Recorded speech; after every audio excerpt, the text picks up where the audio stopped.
simula ni Judy.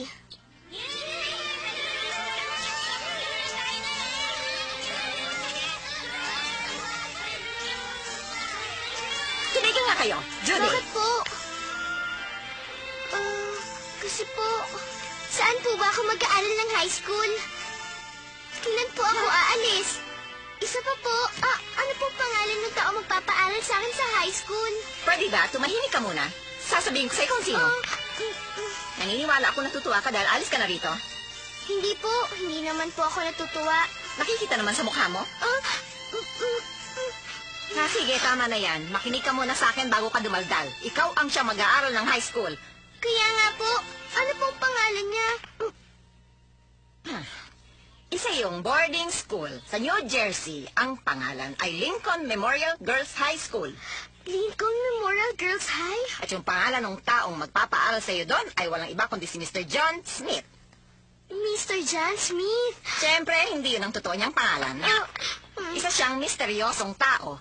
At hindi niya gustong sabihin ang tunay niyang pangalan. Naintindihan mo? Oh, bakit naman po? Makinig ka, Judy. Ipapadala ni Mr. Smith ang pera para sa tuition mo at pagkain doon mismo sa eskwelahan mo. Isa pa, bibigyan ka niya ng baon mo buwan-buwan habang pumapasok ka doon.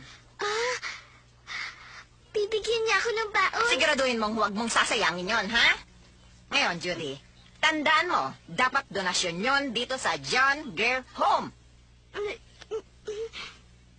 Yung sekretaryo ni Mr. Smith na si Mr. Walter Griggs ang magpapadala sa ng pera buwan-buwan. O kaya, kailangan mo siyang sulatan para pasalamatan siya isang beses isang buwan. Pero, hindi naman yon tungkol doon sa pera. Ano pong susulat ko sa kanya? Pasensya na po. Alam mo, halimbawa, tungkol sa iyong pag-aaral o kaya yung buhay mo sa eskwelahan ay isusulat mo bawat detalye. Gayunman, hindi sasagutin ni Mr. Smith ang mga sulat mo. Makinig ka, Judy. Susulatan mo ang chairman ng committee at kailangan maganda yon, ha? Naiintindihan mo? Opo, naintindihan ko po. Paano po? Maaari kang umalis anumang oras. Anumang oras? Kung ganun ngayon ako... Judy! Hindi ka pa nag-aayos ng mga gamit mo. Ibinigay ito ni Mr. Smith para sa iyong mga pangangailangan. Tutulungan ka ni Miss Estelle na mag-impake at mag-ayos. Inuulit ko. Tandaan mo, ito'y donasyon dito sa John Grier Home. Pangako po, hindi ko aksayahin, Miss Lipet. Sige po, mag-aayos na po ako ngayon. Marami pong salamat. Kung ganun po, $50 po ang papel na ito.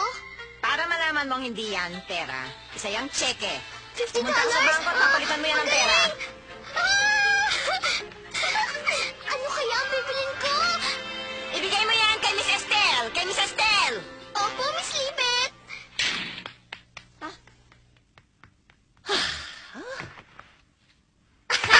Pwede yan, Eda!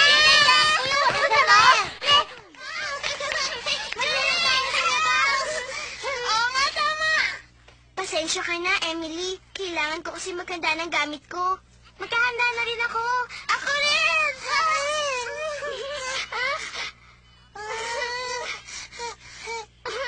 Oo, sige. Tulungan niyo na nga ako maghanda ng gamit ko. Teka, sandali. Saan na kayo pupunta?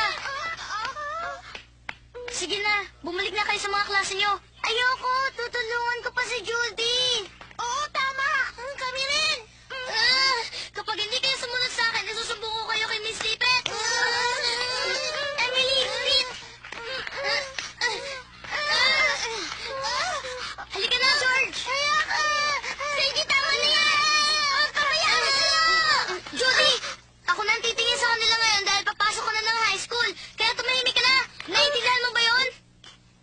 Halina kayo mga bata.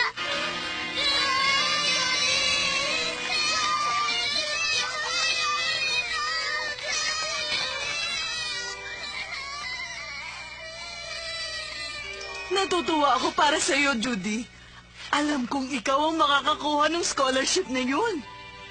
Salamat po, Miss Estelle. Dapat sigurong itapo mo na yung mga lumang damit mo. Pero susot ko pa naman po yan. Ano ka ba naman, Judy? Pwede ka naman bumili ng mga bagong damit. Total, mag-high school ka na naman na. Kung sa bagay, ito lang naman ang mga gamit mo. Ano bang iniisip mo dyan, Judy? Pupunta tayo sa bangko. Pagkatapos sa isang magaling na mananahe. Sige na, bilisan mo na dyan.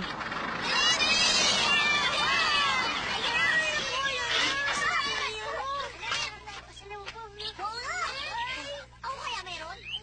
Wala, ako lang meron. Sana meron ako.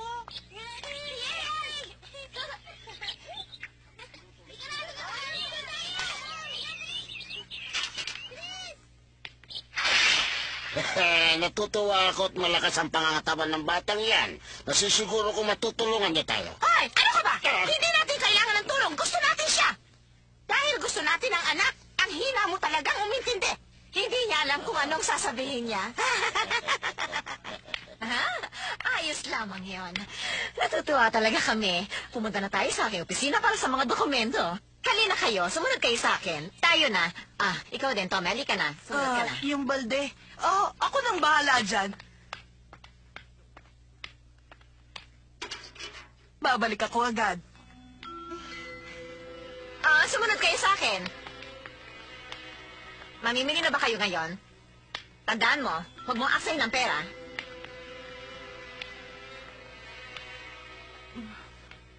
Sa totoo lang, kung minsan, mas gusto ng mga taong mag-ampon ng batang babae hanggang 3 taon. Si Tommy, nagtapos mula sa junior high at kailangan ng humanap ng trabaho. Pero, maswerte pa rin siya dahil aamponin siya ng isang mabait na mag-asawa. Ay, napakabait niyo naman. Tommy, ano masasabi mo? Paano? Kailan kami babalik dito? Kailangan na namin sa lalong madaling panahon. Sana matapos yan kaagad, hindi ba, Judy?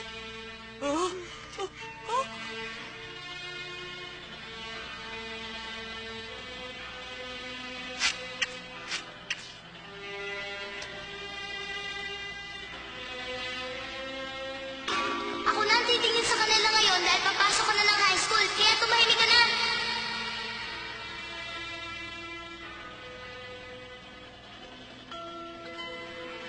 Judy! Judy! Miss Estelle. Hindi ko po kailangan ng bagong damit. Judy! Pasensya na po.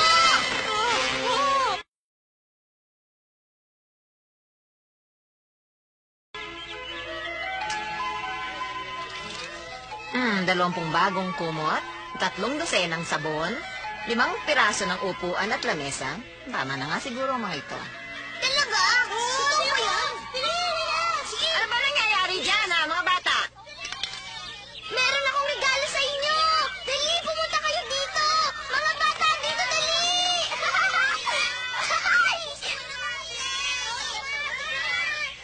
Sabihin mo sa amin, ano bang nasa loob ng kahon, Judy?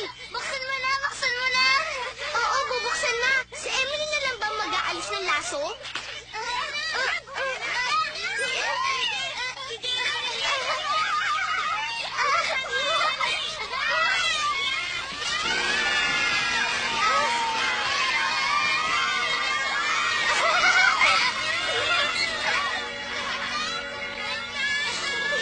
Marami pa ang nandyan para sa inyo. Kunin niyo kung anong gusto niyo.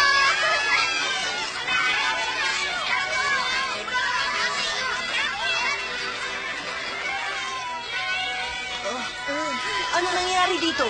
Binigyan kaming lahat ni Judy ng regalo. Tommy! Tommy, meron din para sa'yo.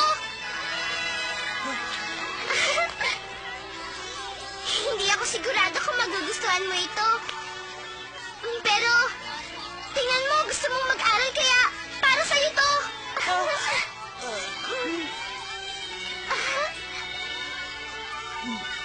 Salamat. Natutuwa ako at nagustuhan mo yung bigay ko sa'yo. Ano ba ginagawa ng lahat dito? Kanina pa ako naghahanap sa inyo. Oras na para maglinis. Ano yan?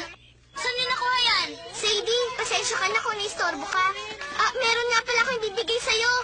Para sa'yo yan. Sana magustuhan mo ito. Hindi ko kailangan ng regalo mo. Anong ibig mo sabihin? Regalo ko yan para sa'yo.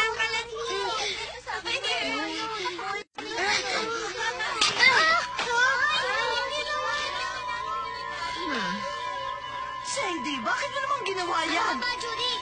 Kaya ka ba namimigay na lang ngayon dahil mag-aaral ka na ng high school? Hindi naman sa ganun. Namimigay ka ng mga regalo sa mga kawawang ulila. Masaya ka na ba ngayon? Sadie, hindi naman yan ang ibig sabihin. Ganon, ano pong ibig sabihin nito?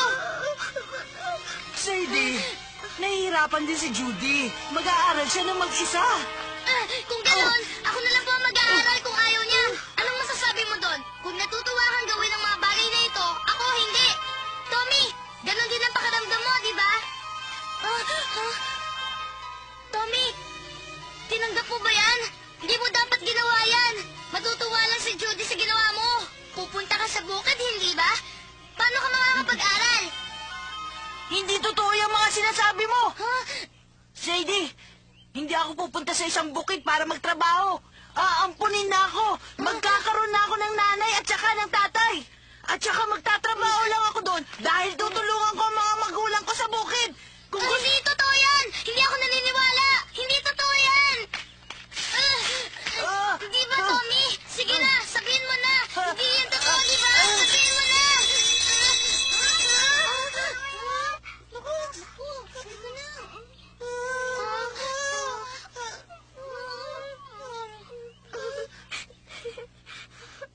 Ano ba nangyayari dito? Ikaw ba ang... kasi po, gusto lang po ni Judy na... Ilang beses ko ba naman sasabihin sa'yo na huwag kang mag-aksaya ng pera? Yung pera na yon ay... Miss Estelle, bakit mo siya pinayagang gawin ito? Kasi po, sinabi po ni Judy na kailangan lang daw po niya ng pera para sa paglalakbay. Wala na iba? Kung ganon, ayaw mo ng damit? Sapatos? Tama ba yon? Ano ba ang gagawin mo, Judy? Papasok ka ba ng high school ng ganyan lang ang suot mo? Mamapaya ka lang doon, naintindihan mo? Naisip ko po kasi...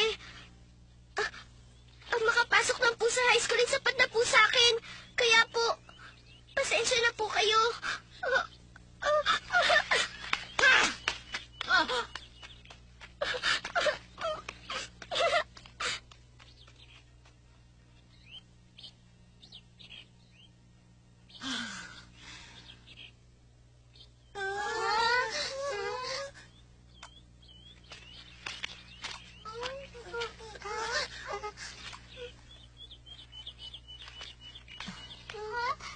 Ibigay mo na yan sa kanila. Opo, Miss Lipet. Ayos mga bata, pumayag na siya. Halika na, Eric. Meron ka rin regalo para sa'yo. Talaga po?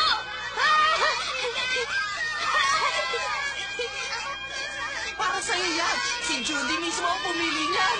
Wow! Gusto ko talaga mabasa ang librong ito! Ang ganda talaga nito! Sadie. Sige na, kunin mo na to.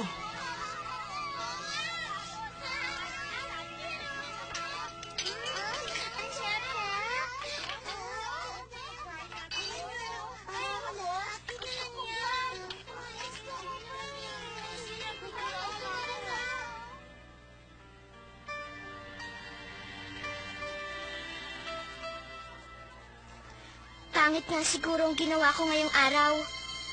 Natural lang namang magalit sa akin si Sadie. Siguro pati na rin sina Tommy at Eric nagagalit na rin sa akin.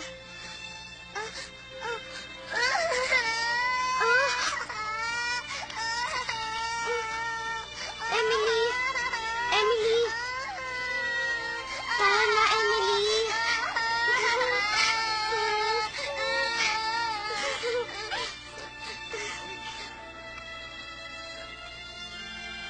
Sa palagay ko, ang lahat ay may kanya-kanyang paraan para ipakita ang kakayahan nila. Kahit na tong si Emily. Si Tommy ay pupunta doon sa bukid. Dito lang siguro si Sadie at patuloy na magtatrabaho dito sa John Grier Home. At kailangan ko rin magsumikap para sa sarili ko. Para hindi masayang yung swerte na naibigay sa akin. Kung hindi, manghihinayang naman ako doon. Sa mga hindi napili, susubukan ko talagang maigi. Ang huli kong pangungumpisal dito sa John Grier Home, Judy Abbott.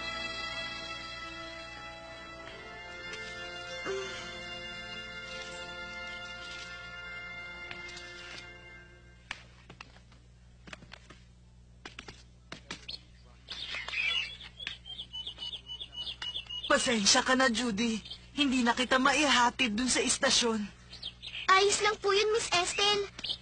Pero, nasa na pong lahat ng tao? Nagpapaalam silang lahat kay Tommy. Aalis na rin po si Tommy ngayon. Gusto na ni Tommy na umalis na ngayon. Ayaw niya na kasing nagpapaalam pa.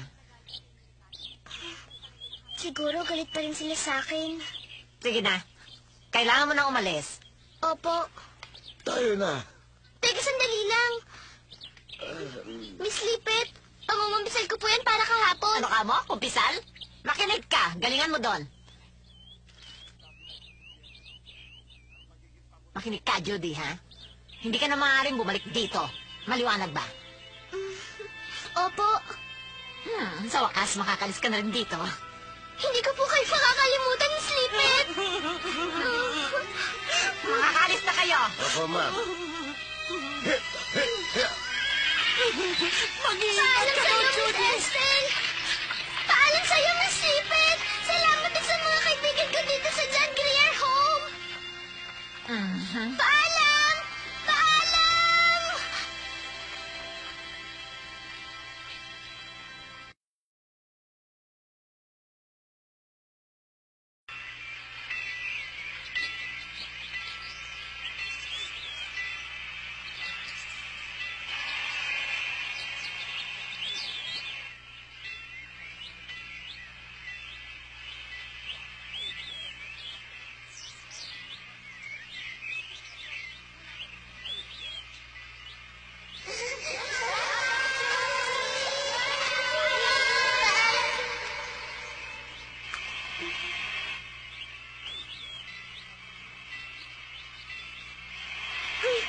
Nakakalungkot naman ito.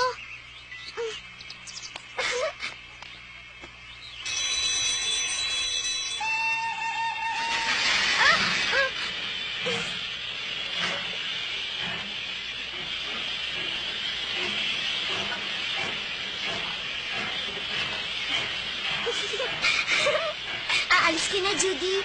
Papuntang Lincoln Memorial Girls High.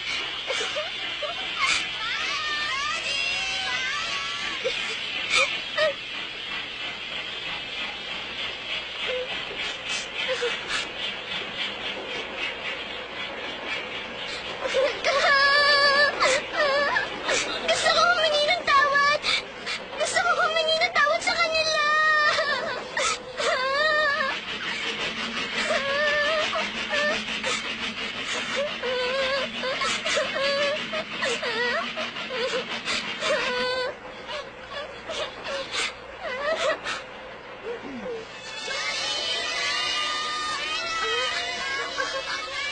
Nandito sila.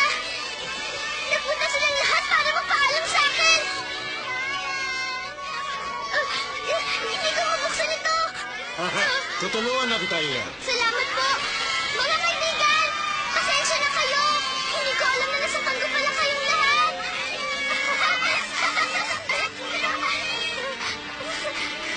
Tatay, bilisan niyo ba? Sige na po! Tatay, ako ba yun? Oo, tama ka. Ikaw yun. Oo nga, tatay.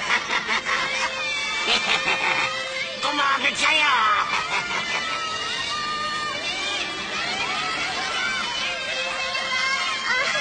Mga bata! Gusto ko ipakilala sa inyo yung mga magulang ko. Mag-iingay ka, Judy! Maraming salamat po sa inyo. Judy, tingnan mo! Sadie! Judy! Salamat, Judy! Salamat! Mag-iingat kayo! Diyos ko, naloko na.